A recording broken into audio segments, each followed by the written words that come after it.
Thus says the Lord, your Redeemer, the Holy One of Israel. I am the Lord your God, who teaches you to profit. Take note, mga kapatid.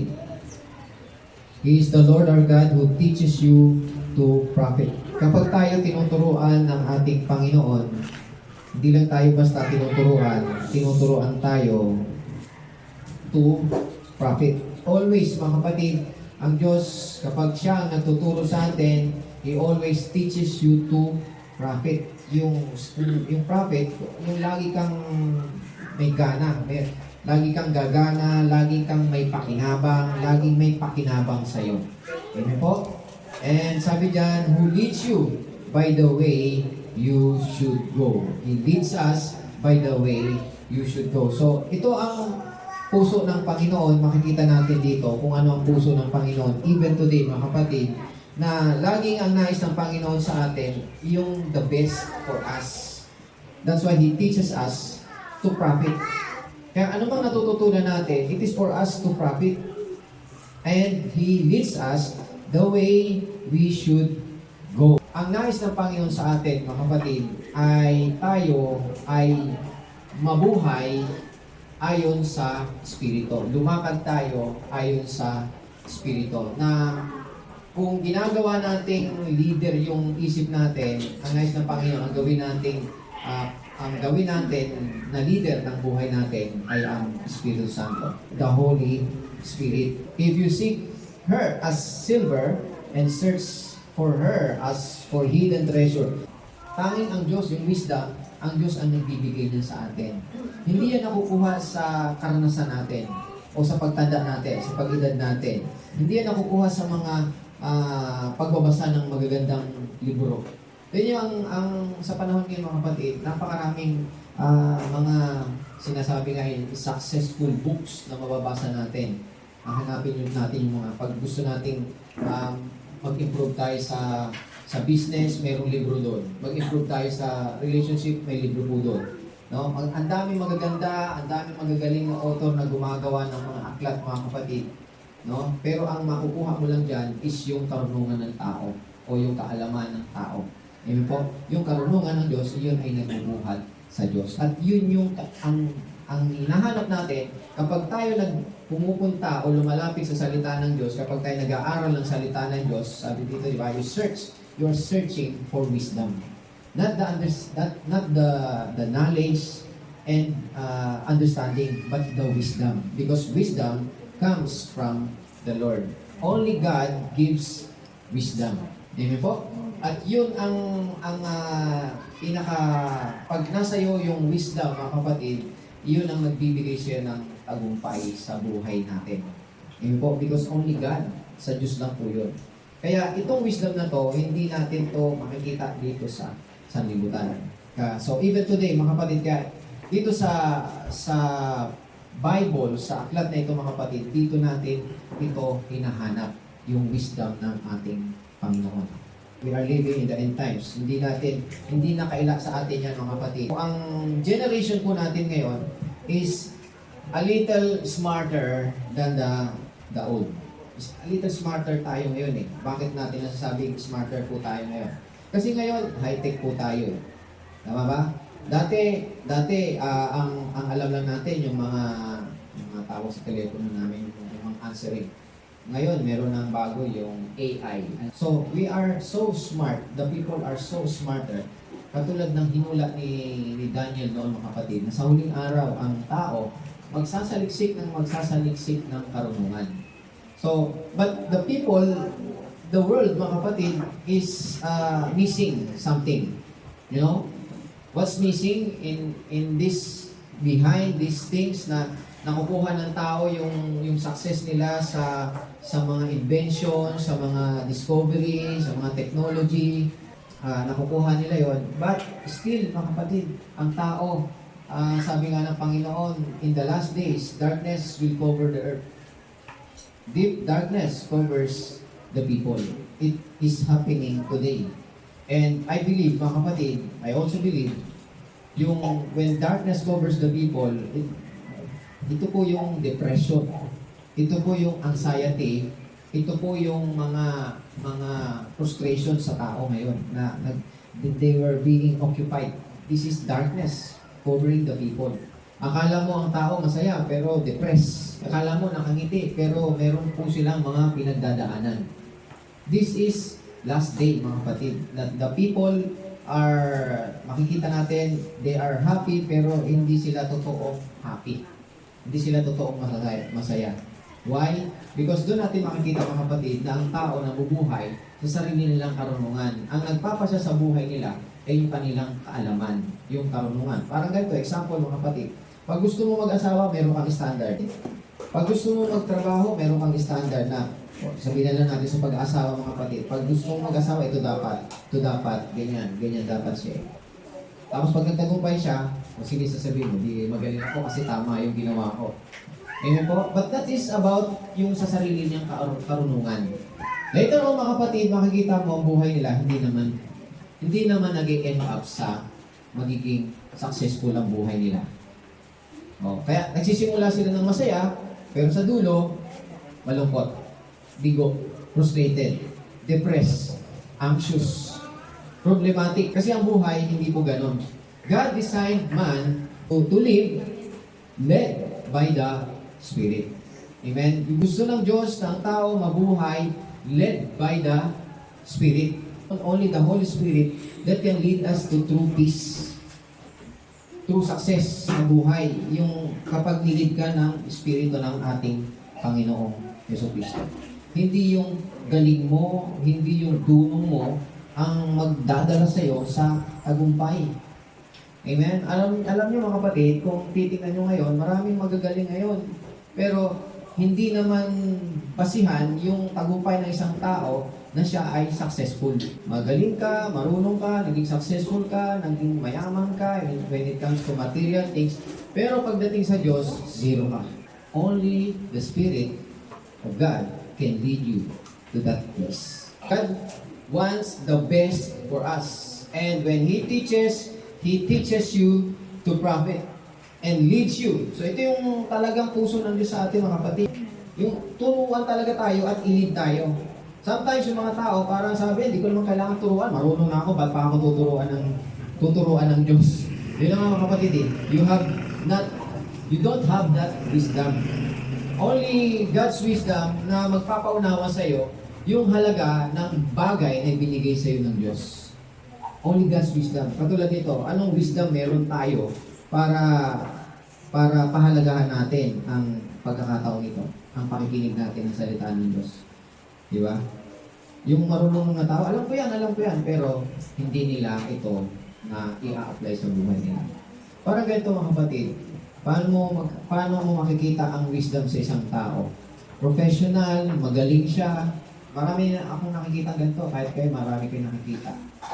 Professional, successful. Pero pag sinundan mo yung may ganitong doktor, pag sinundan mo yung sa tabi, makita mo. Nasaan yung wisdom doon, mga kapatid? Although alam niya lahat yan, madunong siya, mahusay siya doon, pero hindi po niya alam. Only God gives the wisdom. And only the Spirit leads you the way you should go. Kung mga huling panahon na to, nakikita natin yung tindi ng mga wrong information. Mga false information, mga lies sa even in social media, makikita natin yan. Tingnan nyo ngayon na kung napapanood nyo ngayon, mga kapatid, yung dati nating ginagawa na nakasanayan po natin, sasabihin ngayon may maririnig kayong balita na hindi totoo yun. Umabot na ba kayo sa point, mga kapatid, na nagtanong kayo, ano ba talaga totoo? Alin ba talaga totoo? Sabi ng ganito, ito daw iinumin natin para lumakas tayo, ganyan-ganyan. Tapos meron man nagsabi doon, nako, huwag kayong iinom yan kasi ito ang isasama sa iyo yan. Alin ba ang susunod natin? Professional yung isa. Professional din naman yung isa. May totoo dito. Maraming mga sa social media, hindi mo na alam ngayon yung totoo. When we believe lies, alam niyo po, mga kapatid, hindi mo alam na ang pinaniniwalaan mo is a lie. Lie nga di ba? Paano mo nalalaman na what you're believing is a lie? That's why, ma-realize natin ngayon the importance of being led by the Holy Spirit. Not by being led by your own mind, by your own intellect. It was not designed by God for man to live by their mind, by their own reasoning. How can we know that we can be led by God? Ito, tanong natin ito, paano ako lilid ng Diyos? Hindi ko naman nakikita ang Diyos. Minsan may tanong pa mga kapatid eh. Paano tayo susunod? Paano natin malalaman ang mabuti kung wala na nga tayo sa ilalim ng kautusan? That's yun yung mga isip mga kapatid na yung isip na ang umiiral sa kanya is yung carnal, not the spirit. First thing mga kapatid, kung gusto nating malaman paano tayo led ng God who is spirit, God is spirit, amen? Paano tayo lead ng God, mga kapatid, we must first need to understand how God made us. God made us tripartite being. Spirit, we are made spirit, soul, and body. Yung tayo po ay ang tao nilikha ng Diyos mga kapatid. God breathed man at nung hiningihan niya ang tao mga kapatid, hininga niya dito yung kanyang spirito. The spirit, yun yung hininga ng Panginoon. The spirit, hininga po niya yan sa tao. At ang tao, ang sabi po doon, when God breathed on man, man became a living soul. So, man is a spirit being. Alam po? So, man should live in spirit because he's a spirit being. But because man sinned, that spirit is now cast out from God. It was cut off. Kaya sabi nila, patay na ang tao. Yung patay na yung mga kapatid, hindi naman literally patay. He is cut off from God. Kaya yung spirit na sana, yun yung connection niya sa Panginoon is no more connected. Spirit being tayo na nabubuhay tayo sa katawang ito. This is our house. Amen po? Itong katawan na to, ito yung bahay. We're just living here. Kapag nawala yung iniwan na yan, pag iniwan na natin itong katawan natin na to, nakahiga lang yan dyan mga kapatid. Yung spirit mo, para bang lumalabas ka lang ng bahay mo. At makikita mo yung bahay mo ngayon. That's your house. At your spirit will go somewhere na kung saan may pagdadalhan ka. Either hell or heaven. Kaya may pagdadalhan ng spirito. Why? Because the spirit ay eternal. Walang kamatayan. Kaya kung ikaw ay na kay Kristo, diretso ka kay Kristo. Pero kung ikaw ay wala kay Kristo, diretso ka sa paglalagyan mo doon sa impyerno. Maraming tao naniniwala, ang akala nila, yung eternal na buhay ay yung buhay na walang hanggan. Okay, tama yung buhay na walang hanggan. Pero mga kapatid, yung mga tao sa impyerno ay may buhay na walang hanggan din. Bakit sila nasa impyerno? Kung wala silang buhay na walang hanggan, wala na sila sa impyerno. Kaya nga sila tumatagal sa impyerno kasi may buhay na walang hanggan sila. Ang buhay na walang hanggan sa Panginoon, yung nasa Panginoon mga kapatid, is the quality life that God gives. Yung quality ng buhay ng Diyos, ibinibigay po sa atin. Hindi yung haba ng buhay ng mga kapatid. Anong silbi ng haba ng buhay mo? Kung ginugugol mo ang buhay mo sa mali. This is the first thing we should understand how God made us. Kaya nga, to deal this sin na naglayo sa atin, ibinigay ng Diyos ang kanyang anak para isakripisyo at siya ang magdala ng lahat ng ating mga kasalanan at sa kanya buhos ang mga parusa ng kasalanan sa kanyang sariling katawan. Upang tayo, mga kapatid, ay makabalik sa Diyos. Amen? So, importante na alam mo ang ating Panginoong Jesucristo. At ito, mga kapatid, kapag tayo po'y naniwala at tinanggap natin ang ating Panginoong Jesucristo bilang Panginoon natin at naniwala tayo dun sa ginawa ng Panginoon sa krus, nagbago tayo. Pag sinabing nagbago, mga kapatid, you repent. Repent is changing the mind from sin to God. toward God. That is repentance. Tumatalikod ka sa mali. Humaharap ka ngayon sa Diyos. That is repentance. And when you repent, you turn back to God, and you are born again. That way, you are re-establishing your connection with your original, kung anong meron ka sa Diyos. Na ibabalik mo yung dating relasyon mo sa Diyos. Na yung espiritu mo ay ipinanganak ng muli. Tayo, pinapanganak tayo, hindi yung ating katawan na to. Ang ipinapanganak sa atin ay ang ating espiritu. When you are born again, your spirit is reborn. You are a new creation. Not your body.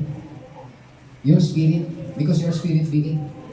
Your spirit is reborn. So, the moment na tayo po ay naging born again, makinig tayo mabuti dito mga kapatid, the moment that we are born again, the Holy Spirit comes to you and reside inside you.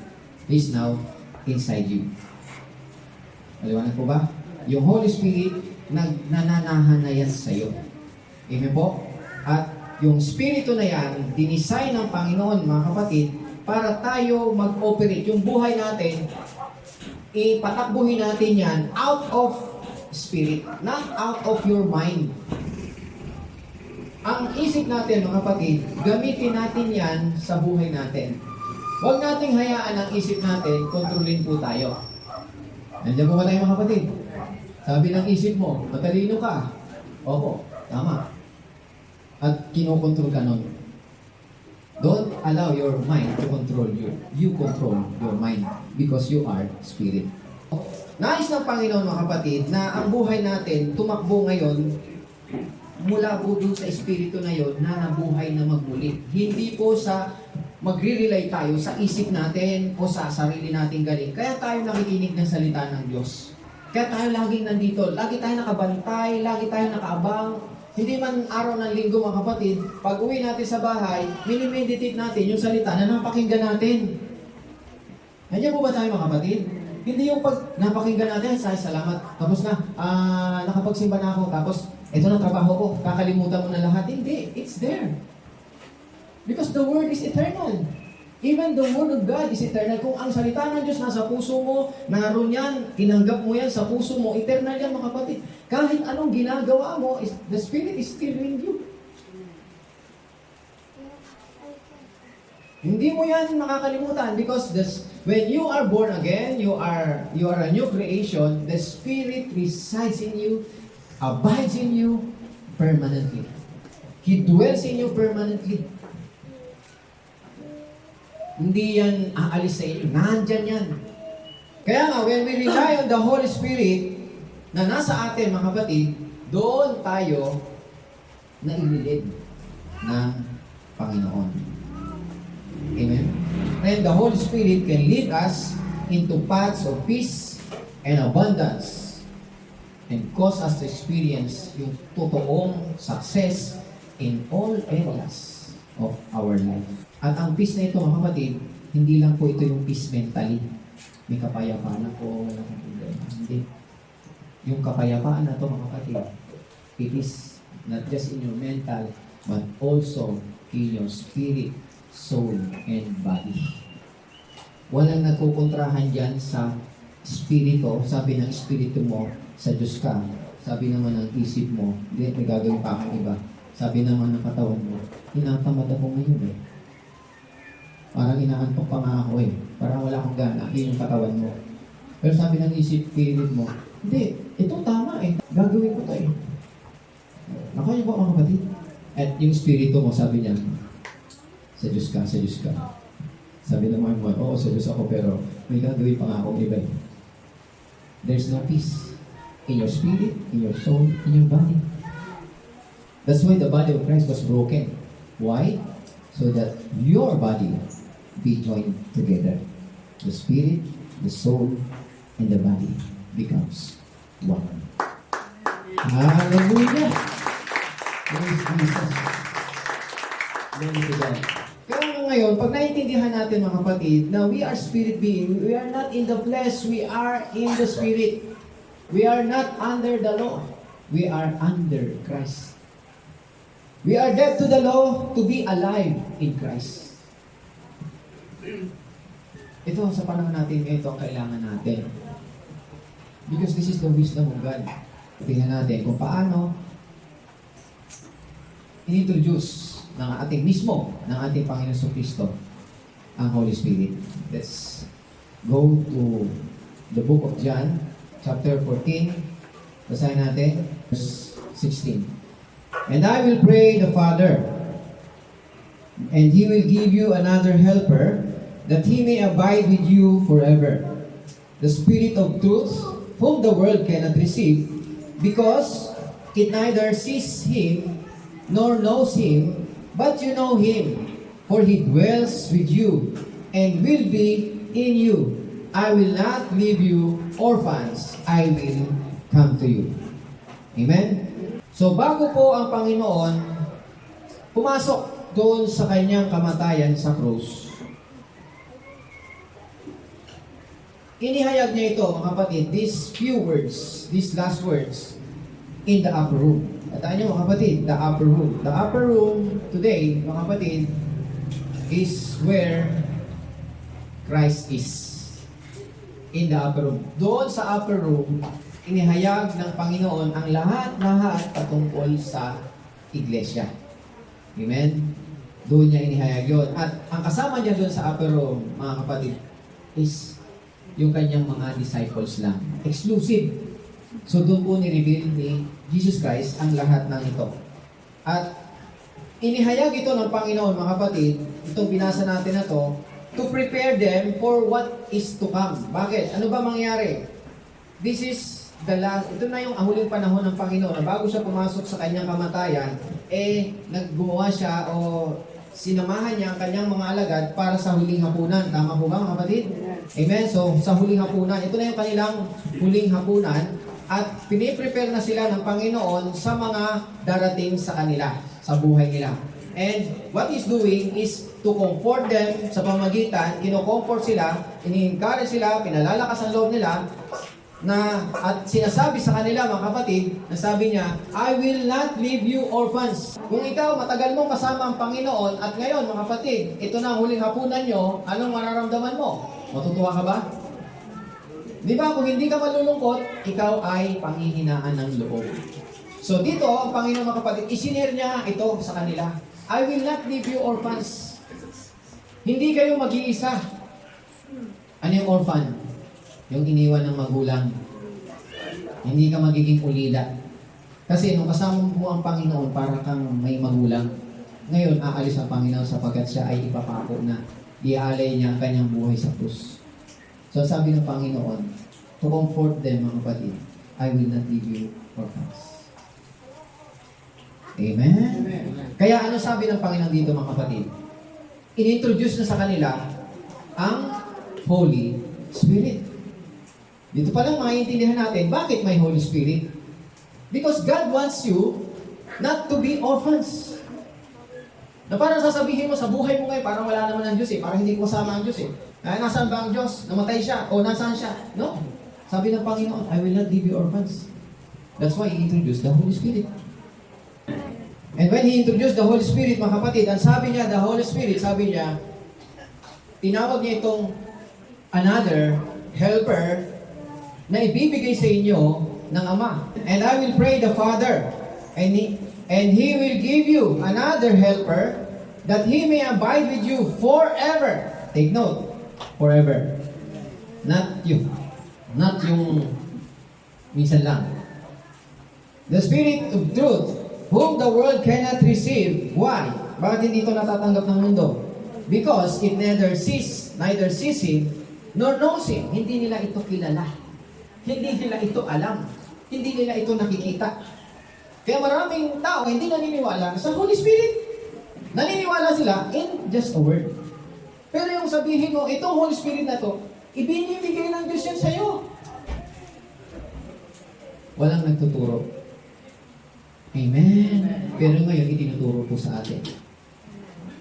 Ang aral na ito para maintindihan natin na ang Holy Spirit is still the same yesterday, today, and forever.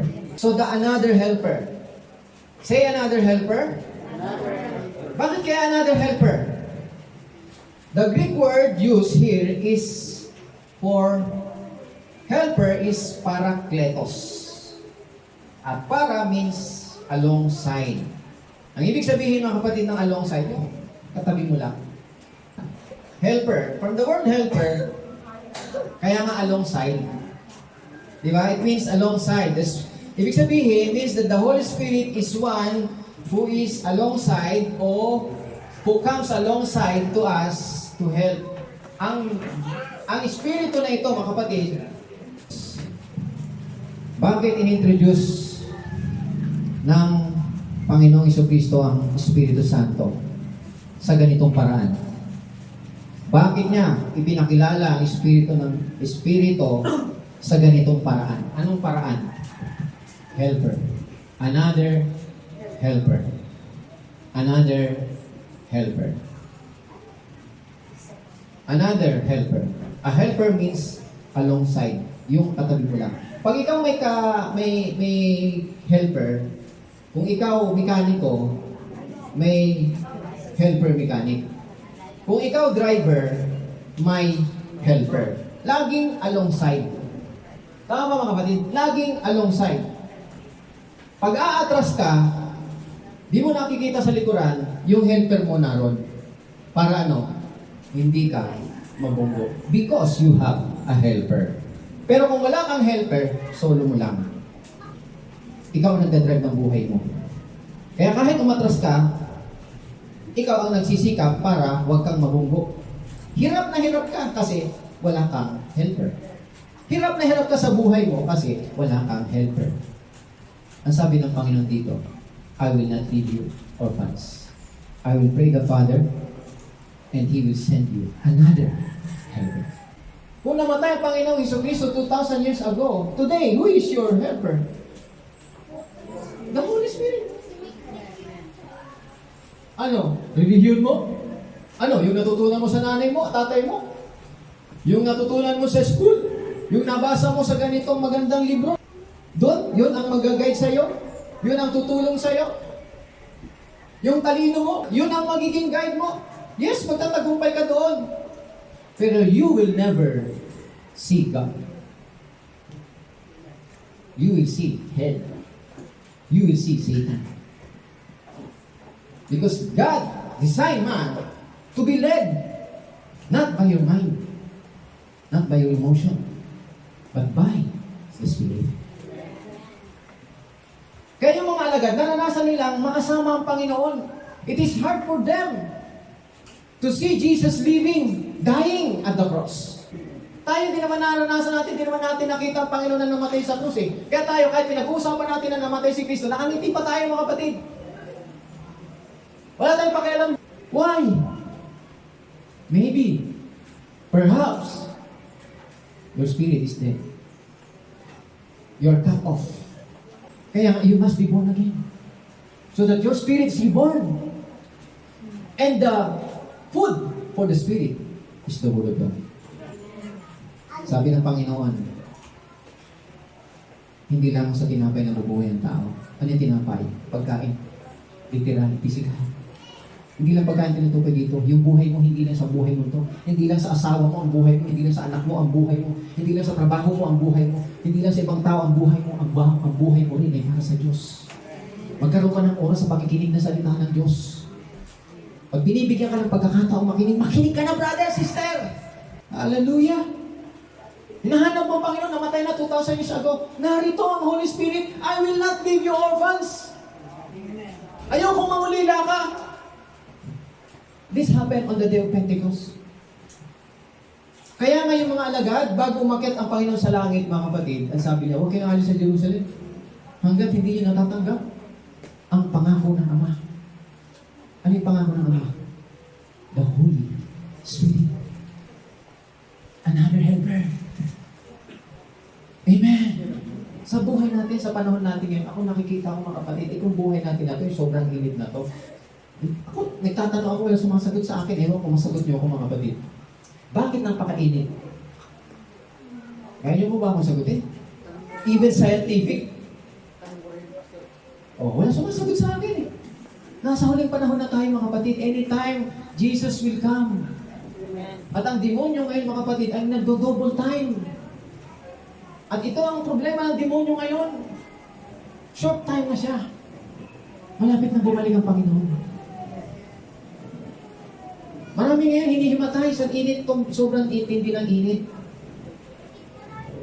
Kung wala kang helper, mamamatay ka. Hallelujah. Mahal tayo ng Diyos, mga kapatid. Kaya sabi ng Panginoon, I will not leave you orphans. Yung magulang natin, pwede niya tayong iwanan. Bahala ka na. Mamamatay na ako. Ano pong magagawa ko sa'yo? Oh, bahala ka na dyan. May buhay ka na.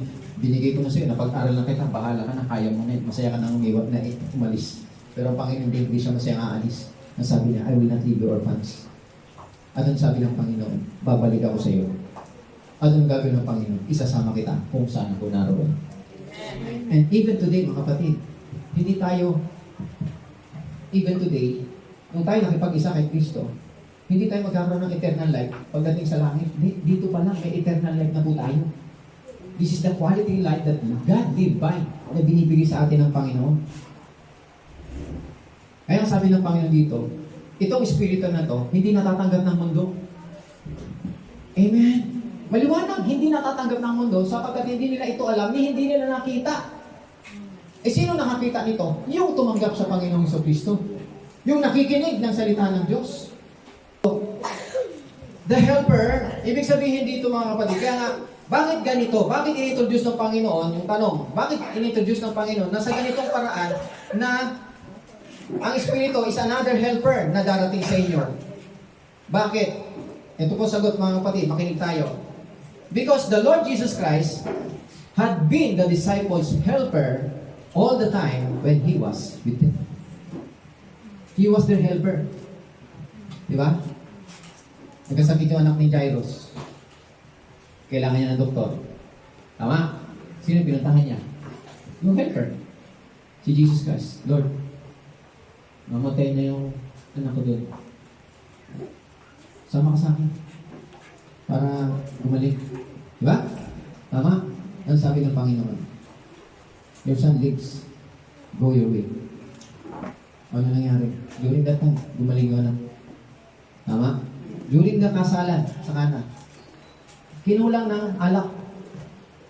Saan ka kukuha ng alak? Kulang. Lumapit si Mary sa Jesus Christ. Jesus Christ. Jesus sabi, kulang sila ng alak. So, anong ginawa ng Panginoon? Tinutusan yung mga servant. Sabi niya, punuin niyo yung papayan ng tubig. Nung napuno, sige, patikin niyo na doon. So, ano nangyari? Yung kulang ng alak, nagsaya na matikman yung alak. Because it was the best wine. Amen? Mas masarap pa ka doon sa unang inihanda nila.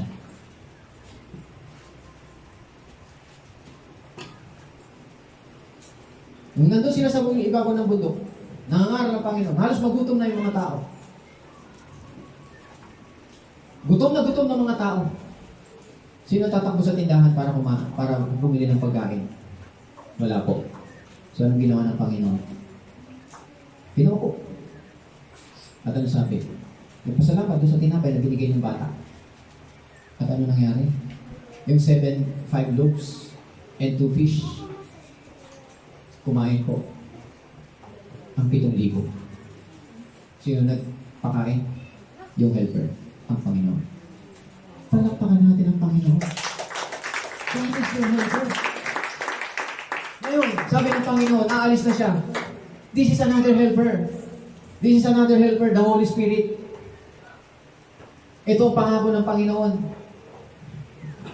Sapagkat kung ano ang ginagawa ng Panginoon, mga kapatid, noon na nagiging katulong nila pagka may problema, takbo kay Jesus Christ. Pag may kung anong kailangan nila, takbo kay Jesus Christ. Yung mga may sakit, mga kapatid, di nila alam paano sila gagaling. Walang nagpapagaling sa kanila. Nung makita nila pa, "Ay, Lord, pagalingin mo pa." Oh, gumagaling po sila.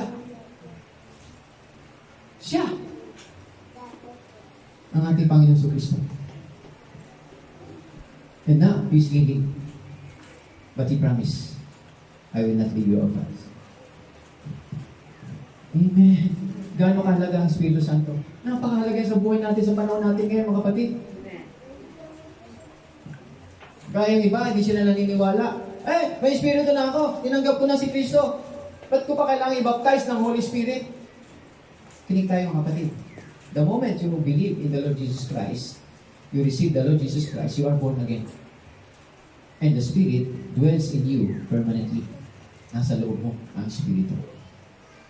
Amen? The Spirit reside in you.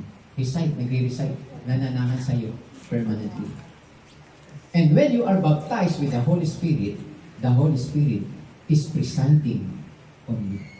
Preside. Pag sinabi nagpe-preside, siya na ang nagmamaneho sa iyo.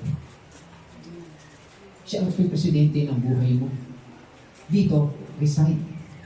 Amen? Pag nagre-reside siya sa iyo, pwedeng minsan ikaw nasusunod. Tama? Pero pag nagpe-preside na siya sa iyo, siya na ang nasusunod. Kaya nga, iba yung nabautismuhan tayo sa tubig. Tama?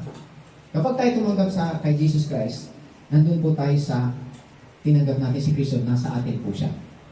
The Spirit is in us. When we receive the Lord Jesus Christ, Christ is in us. Amen? When we are baptized in the Holy Spirit, baptized means to immerse. You are immersed in Christ. When you are immersed in Christ, lumulubog ka kay Kristo. Iba po yung in Christ, iba po yung baptized. You are immersed in Christ. You dive into the swimming pool, and all over you are now in the swimming pool. You are now in Christ. Christ in you. Amen? When you are baptized, you are in Christ. You died. You are in the water. You are in Christ. Everybody say amen. Yan ang position po natin sa harapan po ng ating Panginoon. So, Jesus Christ, mga kapatid, sa pamagitan ng pag-introduce niya ng another spirit, mga kapatid, ay nire-reassure niya na ang kanyang mga alagad ay padadalhan niya sila ng someone, mga kapatid, na katulad ng ating Panginoong Jesucristo, na magiging katulong nila. Na sa lahat ng pangailangan nila, naroon din ang Espiritu Santo.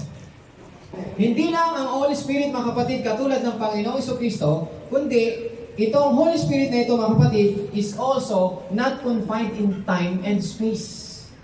Hindi siya confined in time and space. Parang ganito, pag sinabi confined in time and space, si Jesus Christ, nung siya ay naroon sa pamilya ni Lazaro, magkakapatid, di ba? Wala po siya sa Galilee. Hindi pwedeng at the same time nandun siya sa isang lugar lang.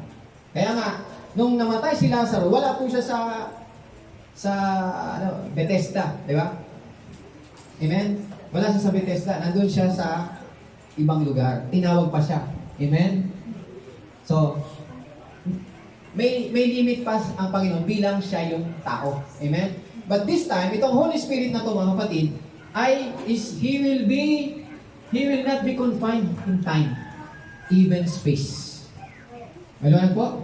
Kaya sinabi niya sa 14:12, basahin natin sa 14:12, ng John, ang sabi niya, most assuredly, I say to you, he who believes in me, the works that I do, he will do also, and greater works than this, he will do because I go to my Father. Sabi niya, magagawa niyo ng higit pa sa nagagawa ko. Why? Because we have the Holy Spirit. Today, mga kapatid, when we have the Holy Spirit, we have Jesus Christ unlimited. Pag nasa akin ba si Kristo, wala sa si Kristo? Yan, naroon din. Pagkasama ko si Kristo, nung panahon noon, pagkasama ko si Kristo, wala sa kanila si Kristo. Nandiyan po ba tayo, mga kapatid? Wala sa kanila. Pagkasama ng Panginoon mga alagad, wala sa kina Lazaro. Tama? So, limited siya. But this time, the Holy Spirit, mga kapatid, is unlimited. Kaya kahit kanino, naroon si Kristo eh. Hindi lang sa akin si Kristo, na kay Nino, kahit sino, He is unlimited. Kaya sabi niya, magagawa niyo ang higit pa sa magagawa ko. Now, we are as a church, as a body, we are one. 16. And I will pray the Father, and He will give you another helper, that He may abide with you.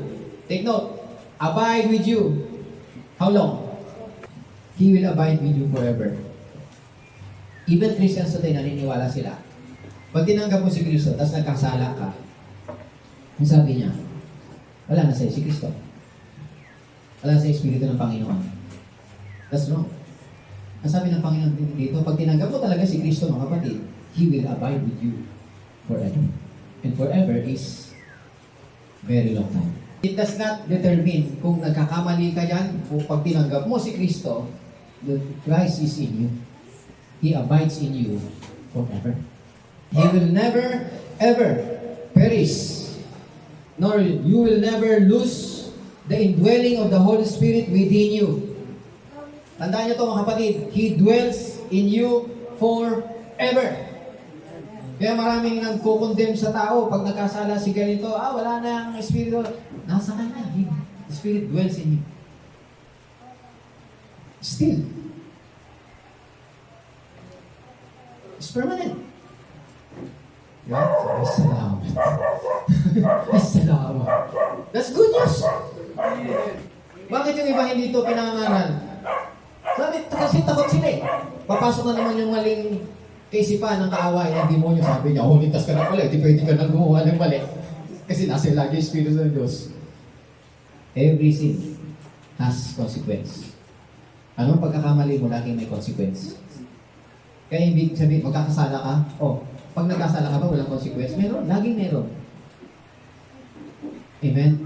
Ang hindi naintindihan dito, yung consequence na yun, sabi nila, parusa ng Diyos. No, it's not a punishment from God. It is a consequence. Na ibig sabihin, pag hinawakan ko yung apoy, sasabihin ba ni Lord na huwag siya mapasok? Hindi, pasok ka. Hinawakan mo apoy. That's consequence. Hindi mo kailangan parusahan ka ng Diyos o paluin yung kamay mo dahil hinawakan mo yung apoy. Hindi. Pag hawak mo pa lang, andun na agad ang consequence. Pasok. Amen. Hindi mo sasabihin, nag-drive ka. Nakalimutan mo mag-check ng makina. Di ba tama? Nabundol. Sabihin mo, parusa ng Diyos yan kasi ang tigas ng ulo niyan. Hindi mo parusa ng Diyos yung consequence. Nakalimutan niya yung ano eh. Nakalimutan mo mga kapatid? Consequence yun eh. Siguro, pabaya. Iyan ang problema, mga kapatid, sa tao. Minsan, napagkakamalan nila yung gawa ng Diyos, gawa ng tao. At yung gawa ng demonyo, gawa ng Diyos.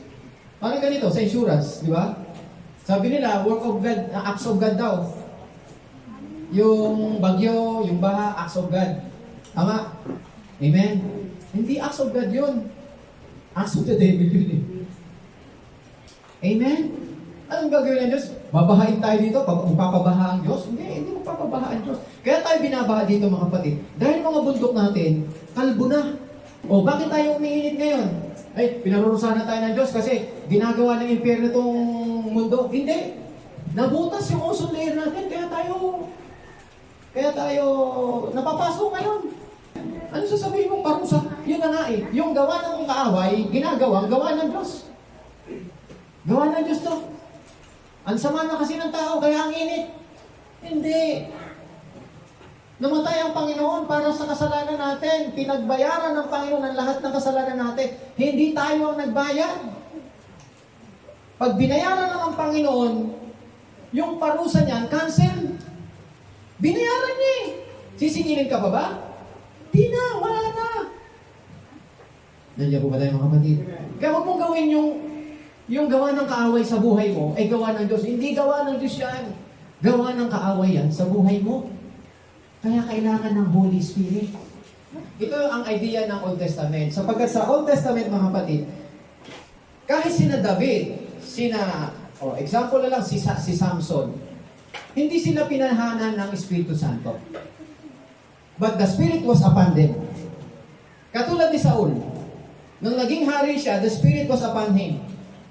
Pero nung nagkasala si Saul, the Spirit, iniwan na siya. Nakaya po, si David, ganun din. Nasa kanya yung Espiritu ng Diyos. Pero nung magkasala siya, kaya nga sa Psalms, may kanta si David. Create in me a clean heart, O God. And renew the right spirit within me. Cast not away from thy presence, O Lord. And take not thy Holy Spirit from me. Bakit niya kinakanta yung mga kapatid? Kasi alam ni David, ganon sa panahon nila, ang Espiritu, it comes in and it goes. It comes and it goes. It comes and it goes. Katulad ni Samson, mga kapatid, it comes. Nung siya ay makaharap niya yung leon, mga kapatid, the Spirit come upon him. Kaya maintindihan nyo, sa panahon na pag dumarating ang Espiritu ng Diyos sa kanya, binibigyan siya ng special assignment ng Diyos na meron siyang gagawin na kakaiba. At hindi natural, supernatural. Kaya si Samson ay natalo niya yung leon na nawarat niya, napatay niya yung leon. Ang laki-laki ng leon. Bakit? The Spirit was upon him. Sa 14:6, basahin po natin ng Judges. 14 verse 6. And the Spirit of the Lord. Anong sabi sa Tagalog? Ang Espiritu ng Panginoon. Sa iyo. Pinalakas siya ng Espiritu. Pinalakas na. Interpreted. Pinalakas siya ng Espiritu. Pero dito, and the Spirit came upon. Yung came upon, yung pagbaba ng Espiritu sa kanya, nagbigay sa kanya ng lakas. So, ibig sabihin, yung Espiritu ng pagbaba ng Espiritu sa kanya, lumakas siya. Binigyan siya ng kapangyarihan para lumakas siya at matalo niya yung leon. Amen? That is the Spirit come upon. When the Spirit come upon you, He's assigning you to a divine, yung significant work. May gagawin ang Panginoon sa'yo. Doon sa oras na yon, hindi ka gumagawa. Ang Espiritu na nasa iyo na ibinigay sa iyo ng Diyos. The Spirit was upon him. Amen. Pero pag nagkamali siya, kapag tapos na yung misyon ng Espiritu na yon, nawawala na. Umaalis, it goes. Kasi tapos na. It comes and it goes. Kaya doon nila nakuha yung idea na pag tinanggap mo si Kristo, tinanggap mo na, ang sabi ng Panginoon, He will abide with you forever. Pero sabi nila, nung magkasala siya, wala na sa'yo ang Espiritu. Okay. It is forever. Abides in you forever. Amen. So you need to know more about Him, about Jesus. You need to know more of Jesus. Because sa kanya galing yan. Siya ang nangako sa iyo. He will abide with you forever. So this time, ang pangako ng Panginoon sa atin, mga kapatid, hindi tayo iiwan ni pababayaan man. Maliwanag po ba? Nung namatay ang ating Panginoon, makinig tayo. Kung bakit it comes and it goes sa kanila, even yung mga saints, no, old saints nila, mga kapatid, ay hindi po nanahan ng Espiritu sa kanila. It just comes and it goes.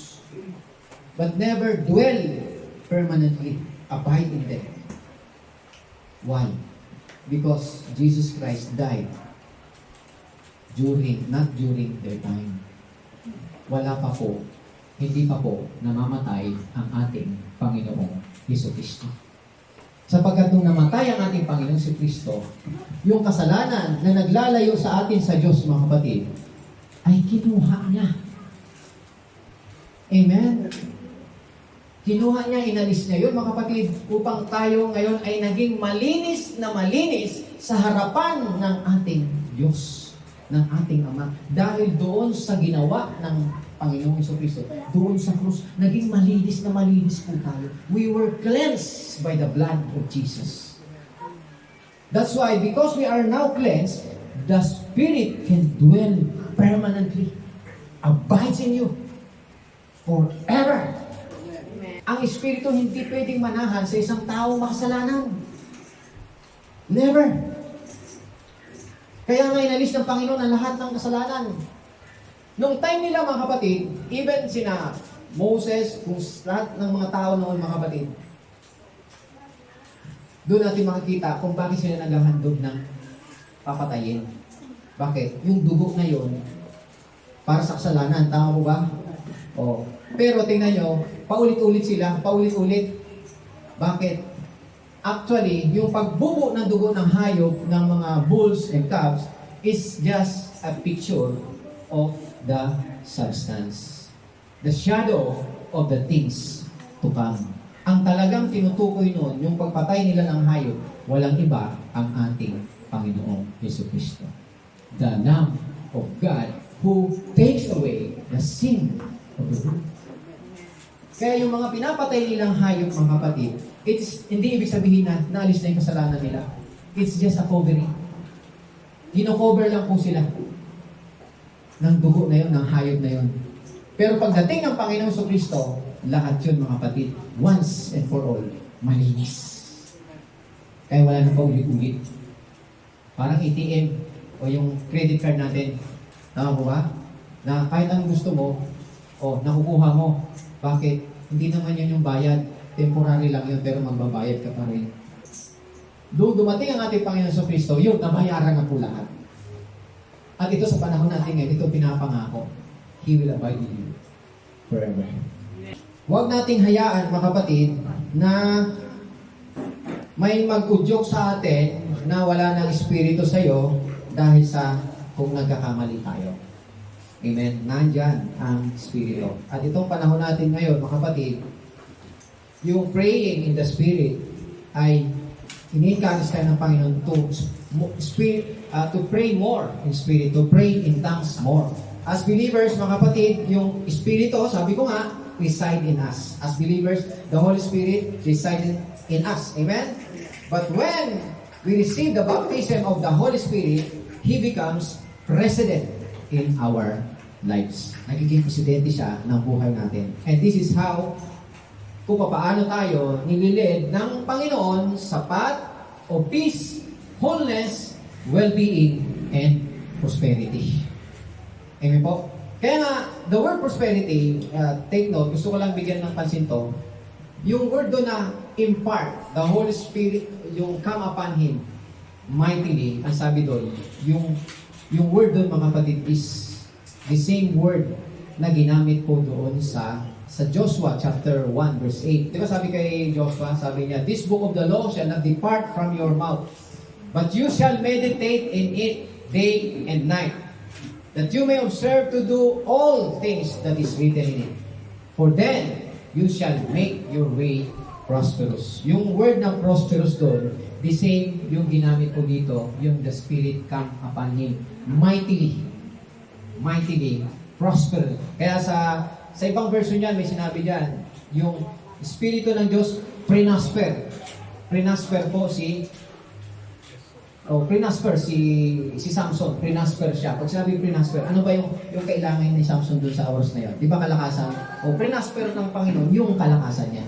Kung ano yung talagang kailangan mo, yun ang ibibigay sa'yo ng Espiritu Santo. Sometimes, nagdidesisyon tayo sa isang kontrata, mga kapatid, na hindi natin maintindihan. So, the Holy Spirit will come upon you and give you the wisdom to decide what is the right, which is right to decide. Amen po, mga kapatid. Sometimes, tatanungin natin. So, yung mga tanong na yun, mga kapatid, yung Espiritu ang nagbibigay sa atin ng kasagutan. Kaya sabi ng Panginoon, I will teach you to profit. I, the Lord your God, will teach you to profit and lead you to the way you should go. And that is the heart of God for us. Ang success ng Panginoon, mga kapatid, hindi po masalimuot. Ang success ng Panginoon, the path of God, the Spirit, is peace, joy, and pleasant. Yun yung kapayapaan. Yung buhay mo, kahit naman sabihin mo hindi ka ganun ka-successful, mga kapatid, pero payapa ang buhay mo. Ibig po, mga kapatid, maayos ang trabaho mo, maayos yung pamilya mo, maayos ang tinatakbo mo. That is the path of success, led by the Spirit. At itong panahon natin ngayon, mga kapatid, kaya nga ito kailangan natin na sari-sari ang opinyon. At hindi natin malaman kung nasaan ang totoo, alin ang totoo. At kapag tayo naniwala sa mali o sa kasinungalingan, mga kapatid, or misinformation. Maraming misinformation ngayon sa social media. Actually, nabasa ko kagahapon yata si Elon Musk, di ba? Na meron na siyang i-restrict doon sa, iwan ko kung Twitter yun o FB, na pag nakita niyang hindi gusto lang nito kumita, maraming likes, itatanggalin siya.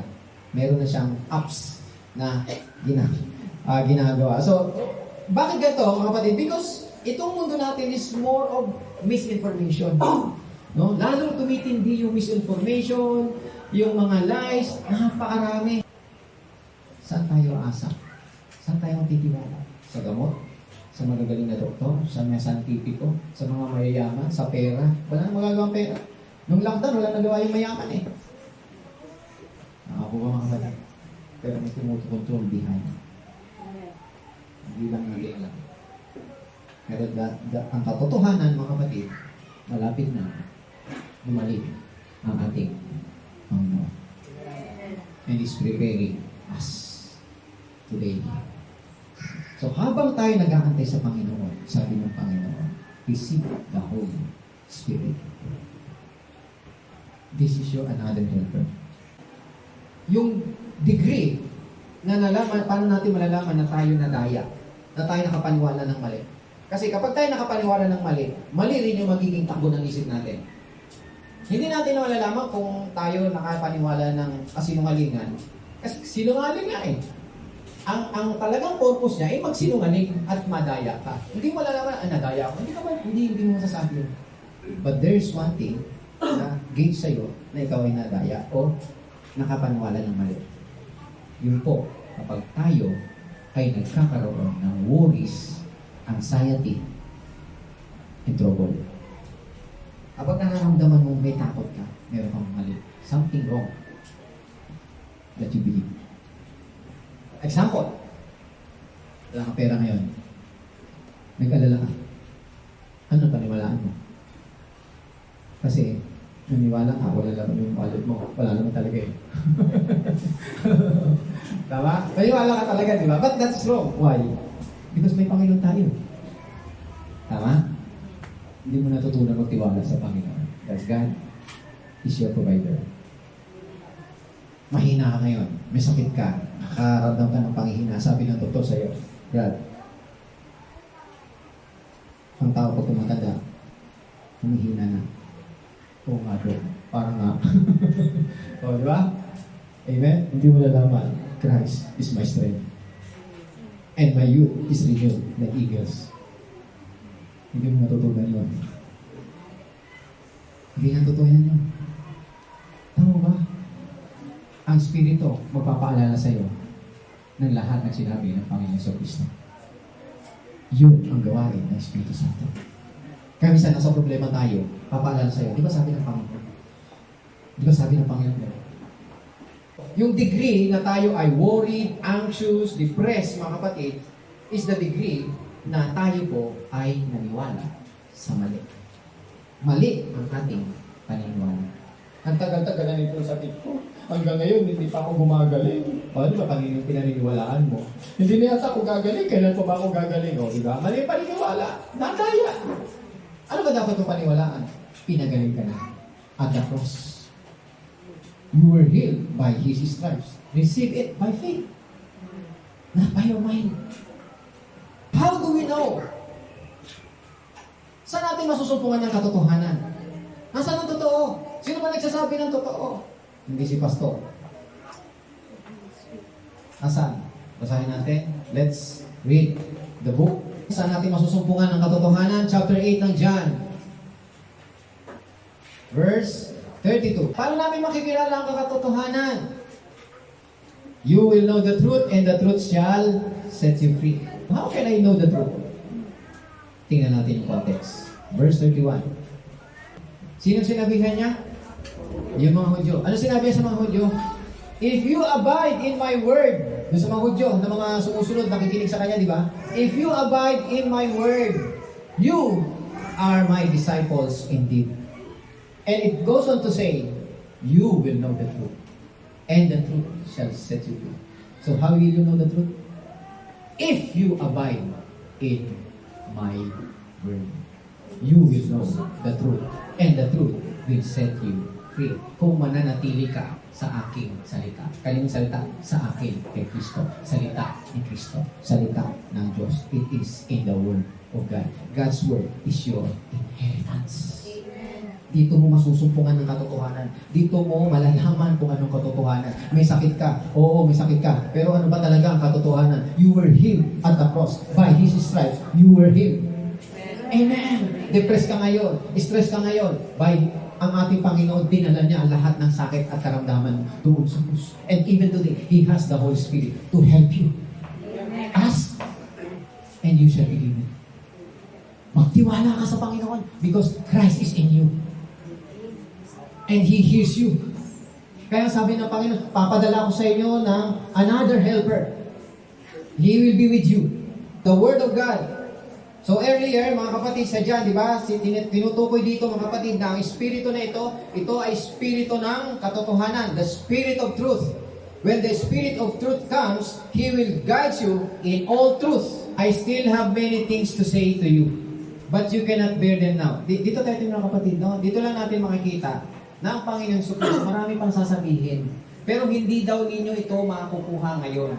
O, nakuha niyo po? Kaya nga, yung sabihin mong, alam mo, si Kristo namatay sa krus, akala mo, tapos na, alam mo na lahat. Hindi, sabi niya, marami pa akong sasabihin sa inyo. But you cannot bear them now. Why? Because they have not the Spirit. They don't have the Spirit dwelling in them. Bago mamatay ang Panginoon Jesucristo to, sa upper room niya sinabi to. Naintindihan po ba natin? Kaya nga, nung nabuhay na magmuli ang Panginoon, on the day of Pentecost, mga kapatid, o bago umakyat ang Panginoon, sabi niya, huwag kayong maalis hanggat hindi dumarating sa inyo ang ipinangako ng aking Ama. Ano po yun? Ang Holy Spirit. Bakit? Kapag nasa inyo ng Espiritu Santo, doon na niya ihahayag yung mga bagay na sasabihin niya noon, na hindi pa niya nasabi nung time na nandito siya sa lupa. Kaya there is spoken word, revelation, sa panahon ngayon na pinakikinggan natin. Even today, Jesus Christ is speaking to His church. Bakit? Yung rapture hindi pa nangyayari.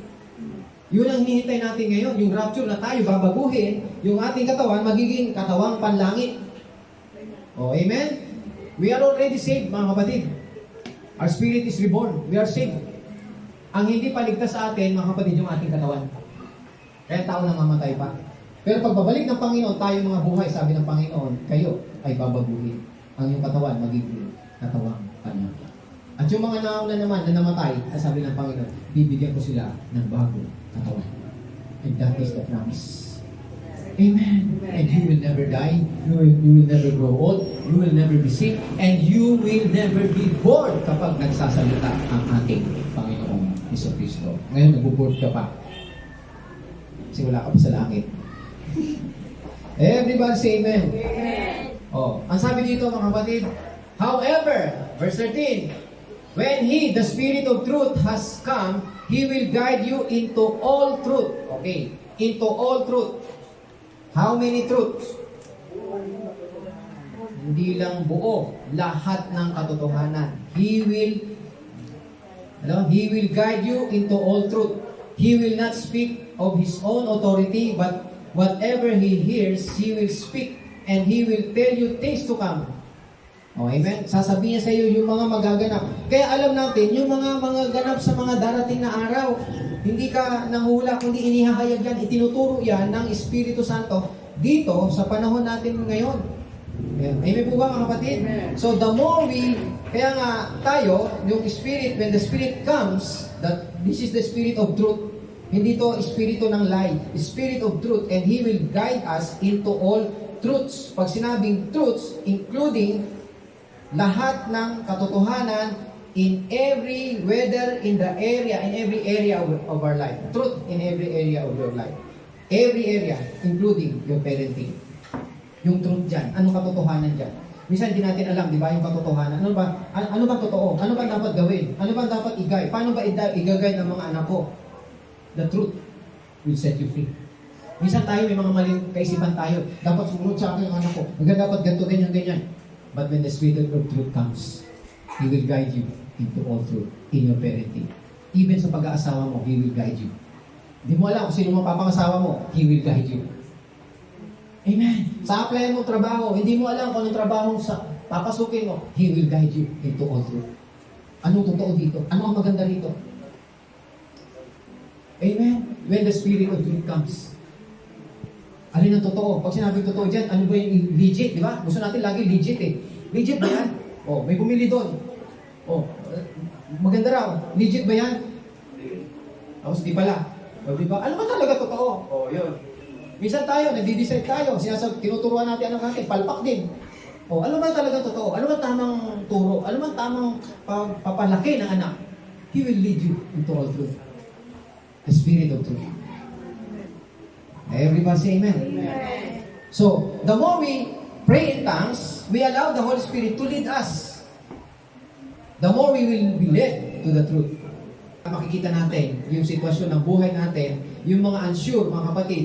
Kapag tayo nananalangin kasi, mga kapatid, yung praying in tongues kasi, kaya nga, yung praying in tongues, hindi ko siguro matatapos to. Medyo late na tayo, mga kapatid. Hindi ko matatapos to ngayon. Pero kaya nga praying in spirit, kasi, even Satan cannot decipher. Hindi, para itong code, hindi mo naiintindihan, pero ito ay gumagawa ng bagay na gawa ng Diyos sa buhay. Kaya kapag when you pray in tongue, pusya karamahan bababa. Nagpe-pray ka ganun, tuloy-tuloy na nagpe-pray mga kapatid. Nagpe-pray niya yung bagay na kailangan mo doon sa oras na yun. At nagkakaroon ka ng access sa lahat ng blessing na binibigay sa ng Panginoon. Hindi nalalaman ng kaaway, mga kapatid, kung ano yung pinagpe-pray mo. Halimbawa, ang kaaway, mga kapatid, may plinano na sa'yo dito. Ganito, halimbawa, pupunta ka dito, pinagplanuhan ka ng kaaway, mga kapatid, dito. Dito ka pupunta. Yan. Hindanan niya yan. Sigurado yan, papunta mo dito, bagsak ka dito. Ngayon, nag-pray ka dito, mga kapatid. Nag-pray ka in task dito. Habang nag-pray ka, may gumagawa na doon. Hindi alam nung demonyo, sabi niya, hindi na lang. Nagpe-pray ka ng mga kapatid, in tongues. Pray in tongues. Hindi niya naintindihan yung pinagpe-pray mo sa Panginoon. Ayan, sige, lapit ka na lang. Pagdating dito, biglang lumiko. Ano nangyari? Kasi, pinag-pray mo. Yung future mo, pinaghahandaan mo. Amen. Yung katotohanan lumalabas na sa'yo. Kaya nga sa mga simpleng bagay na desisyon natin sa buhay natin, minsan hindi natin naguguluhan tayo. Last time nga lang mga kapatid, katulad, ito, ako sinare ko lang to sa misis ko, mga kapatid, yung isang araw, mahilo-hilo siya sa init, sa bahay. Init. Talagang mainit mga kapatid, kahit ako nainitan. Ano gagawin natin dyan? Mainit nga, sabi ko, kaya pang init na to. Nasabi ko lang sa kanya, pray ka. Pray mo kay Lord. Bakit? Experience ko kay Lord eh. Nag-pray din ako. O imposible? Wala imposible. Bakit? Sa init na to, mga kapatid, tatagal ka. Naalala ko yung minsan, sabi ko sa inyo dito, mga kapatid, di ba? Nag-worship tayo dito sa Panginoon. Nag-worship tayo dito sa Panginoon. Nagtaka ako. Sabi ko kay Sister Luna, sabi ko, kasi, di ba, nag-pray tayo, nag-worship tayo. Kapikit akong gano'n. So, malamig yung sa akin. Sabi ko, pero tuloy lang ako. So, malamig ba yung... pawis na pawis tayo lahat dito sa init eh. Malamig ba yung yung electric pa, natapatan ba ako? May tumapat ba sa akin? Pero tuloy-tuloy, may tumapat ba sa akin? Kasi ang lamig yung dumaan eh. Sabi niya, hindi, mainit yun, ha? Sabi ko, please, Lord. Naisip ko naman. Sabi ko, si Lord yun, anointing ni Lord, Holy Spirit. Yung manifestation ng Spirit ng Panginoon. Kasi ubibless ang Panginoon. Napay mo mga kapatid. So, sabi ko naman, hindi ko na isasabi. Hindi ko na sinabi sa inyo yan eh. Bakit? Kasi baka hindi maliwala. Sabihin nyo. Pero, nasabi ko lang ngayon. Kasi, hindi lang noon naulit. Naulit-ulit, nandiyan naman eh. Kasi ngayon, yung idea na pinakita sa akin ng Panginoon, itong mainit na to, sabi ko, hindi. Pag pag nag-worship ka sa Panginoon, naramdaman, mainit na initin ka, worship ka sa Panginoon. Diba, magpapawisan, pero mararamdaman mo yung manifestation, yung presence ng Panginoon. Ngayon na pinagpapawisan ka, pero pawis ka, pero ganyan ka lang. Hindi. Diba yan? Hindi. Tapos naghanap ka na. Mamaya, magulat ako sa'yo, naguhubad ka lang. Uminit. Diba? Out of control ka na eh. Amen. Kaya naranasan ko sa Panginoon, sabi ko, Lord, ang init dito, hindi ko yata kaya to. Parang, ano ba itong init na to? Kaya ako tanong na to, bakit ba mainit? Ganyan. Oh. Pray kay Lord sa in Jesus' name. I'm the righteousness of God. Sabi ko, Lord, deliver me from this situation. Ayun. Kahit mainit, pero very comfortable. Parang si Shadrach, Meshach at Abednego. Di ba? Nandun siya sa apoy doon. Inulog sa apoy. O, ulog sa apoy. Nandun pa rin yung apoy. Pero, kaya nila yung apoy. Hindi sila nasusunog. Ganun din tayo eh. You burn with, nagbe-burn tayo mga kapatid. Hindi burn out mga kapatid ha. Burn up. Burn up. Burning up. Hindi burn out. Nagbe-burn tayo sa Panginoon. Yung Holy Spirit nagbe-burn. Naramdaman mo. Kaya nga kahit ngayon, kahit mainit dito, hindi yung magpipris ka. Praise the Lord, pakibasa nga po. Diba? Ayos naman ito, pastor, hirap na hirap sa buhay. Diba? Pero gano'n eh, diba? Talaga naman. Ano, pakibasa, labo. Amen. So, purihin po ang ating Panginoon. So, makinig tayo mga kapatid. Last na po ito na ibigay ko sa inyo. How can we recognize the leading of the Holy Spirit? Bilang tayo mga anak ng Diyos mga kapatid, the Holy Spirit leads us by instinct. Number 1, instinct. Number 2, intuition. Number 3, inspiration. Number 4, illumination. And number 5, revelation. That's how He leads us. That's how the Holy Spirit leads us. In instinct, intuition, inspiration. Minsan, di ba? Minsan nga nagbabasa. Kaya nga, minsan yung gutom, nakakapag-fast ka nang hindi mo na mamalayan eh. Kasi sila, gutom na, pero ikaw, andun ka eh, nakapokus ka kasi sa salita ng Diyos, nagpa-fast ka na. Hindi mo yung sinasadya, nag-fast ka na ngayon. Ay, thank you Lord, nakapag-fast ako. Hindi ka nagutom kasi yun, nakaka-focus ka doon sa revelation ng ating Panginoon. Amen? And as you pray, mga kapatid, tingnan niyo, pag tayo nagpe-pray in tongues, mararamdaman niyo yan. Ang kagandahan dito sa pray in tongues, mga kapatid, kahit anong ginagawa mo, you can pray in tongues without worrying kung ano ang kailangan mo. Kasi the Holy Spirit knows everything about you. Nakuha niyo po ba mga kapatid? And He just put words in your mouth. Nagpe-pray kang gano'n, hindi mo naalala yung ang Panginoon, ang Espiritu ang nag-aalala, ang nagpe-pray para sa iyo. Ikaw gawa ka ng gawa. Kaya minsan, kahit may ginagawa ka sa work mo mga kapatid, habang nagpe-pray in tongues, you can pray in tongues. Sabi ko sa inyo, kahit naglalaba ka, you can pray in tongues eh. Amen? Kahit nagdadrive ka, you can pray in tongues. Andiyan po ba tayo mga kapatid? Amen? Na hindi para ka, tingnan nyo pag ikaw nananalangin ka sa sarili mo. Nag-iisip mo pa kung anong word na sasabihin mo, Lord, kaya oo, naibang kaon eh. Eh, ito hindi. O sa laban na naman. Ito sa naman. Makanya po ba? Hindi mo iniisip. But, pansinin niyo mga kapatid na ang sabi ni Paul, I will pray with spirit and I will pray with understanding. So you can pray. Ito yung gift ng Panginoon na ikaw ang nag-decide. Yung iba hindi ang Diyos. Yung gift of tongue, gift of spirit, gift of tongues, ang Diyos ang nag-decide ng mga kapatid. Amen? Halimbawa, may pagpipray na may sakit. Hindi yun na, decide ko, pagalingin ko to. Hindi. Hindi ikaw, hindi mo kaya yun. Ang Diyos ang nagbibigay sa iyo na gift of healing. Amen? Para dumaloy yung gift na yun through your prayer. Amen? Amen po. Pero ito, you can, Kaya nga, when you pray, stop. You can stop. And you can, you can speak and then you can stop. You can control. Because the reason why the Holy Spirit will not possess you. Amen? Ang Espiritu hindi kayo po-possess na parang possess mga kapatid. Tapos makita ka sa puno. Puspos ng Espiritu Santo. Gumulong-gulong pa. The Holy Spirit will not possess you. He will never drive you because the Holy Spirit is gentle. He leads you. He leads you. Yes, Jesus Christ is our Savior, but He is also our shepherd. The shepherd leads you, guides you, feeds you. Kaya sabi niya, the Lord is my shepherd. I shall not lack. You will not lack health. You will not lack peace. You will not lack success.